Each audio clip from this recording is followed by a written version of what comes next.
Po skresleniach sa logicky dostávame teda k modulačným a časovým efektom, delaye, reverby, chorusy, phasere a podobne. Máme teda možnosť zapojiť buď napriamo a pokračovať teda z posledného skreslenia pedálu do našich ďalších efektov a teda ja by som šiel štandardne do delayu a ak mám potom reverb, tak z delayu do reverbu, aby tie opakovania z toho delayu boli ešte v nejakom priestore. Podľa mňa to tak znie krajšie.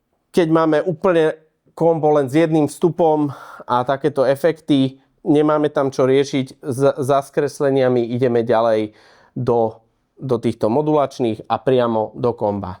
Toto kombo, ako som hovoril, má efektovú slučku. Každé v podstate moderné kombo a gitarová hlava má efektovú slučku, čo je ako keby ďalší vstup. Čistejší, keď to tak mám polopatisticky povedať.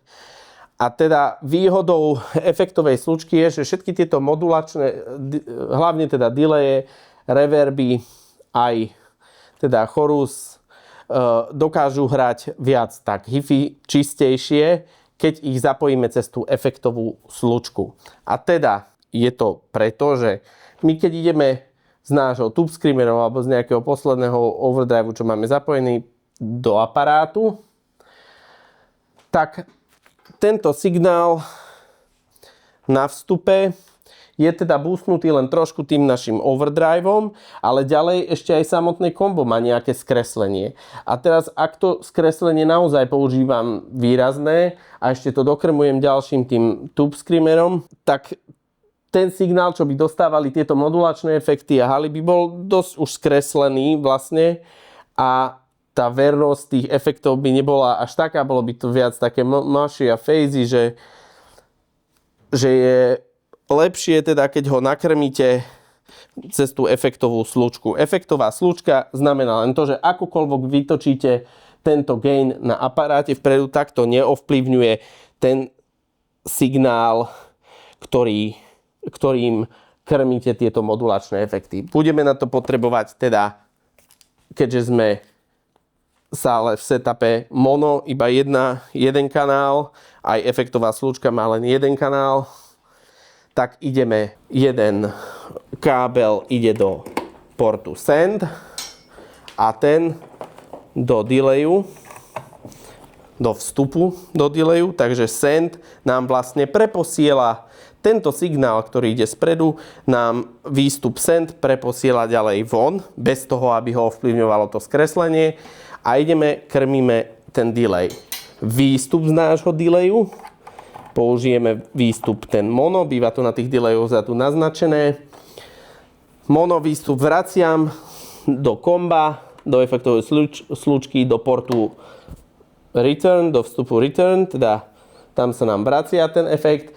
V tomto prípade, pri takomto zapojení cez efektovú slučku, si nastavujeme tie efekty, či už reverb alebo delay, mix vlastne naplno, aby boli total wet, lebo vlastne ten suchý signál máme spredu komba, hráme ten náš originál tón a tie opakovania, ten delay ide cez efektovú slučku a tam už nechceme, aby sa nám išiel aj ten náš originál suchý tón, ale len tie opakovania.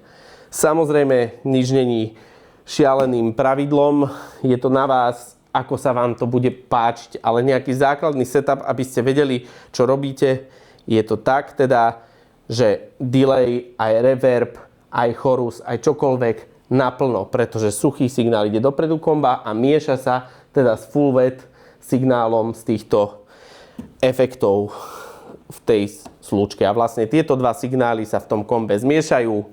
Ten skreslený už akokoľvek ho máte nastavený, ten signál spredu plus signál z efektovej slučky vytvorí jeden kompaktný tón.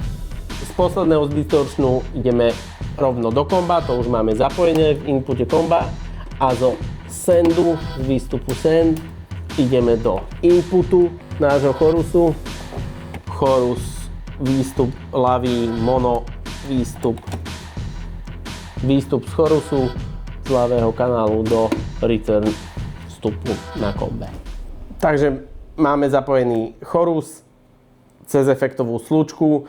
Na tomto nastavení nastavil som na kombe aj výraznejší gain, aby sme počuli, že ako sa to správa, keď je teda kombo v podstate skreslený zvuk, ale chorus je zapojený cez efektovú slučku, čiže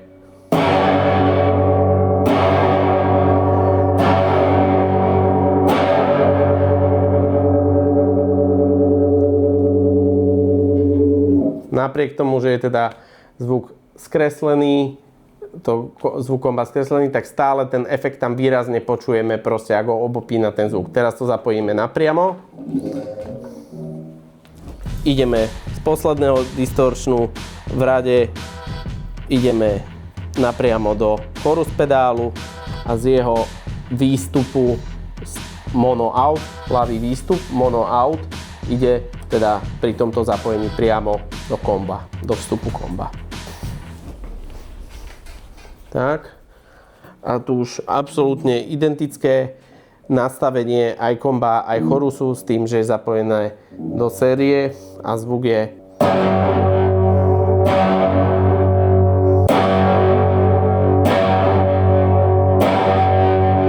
takže ktorý je lepší, necháme na vás. Každopádne počujete, že sú to fakt dva odlišné zvuky a každý z vás si nájde, čo sa mu páči viacej. Len malý dodatok k pedálom, ktoré tu nevidíme, ale mnohí z vás ich používajú, a teda pitch shiftery ako Whammy.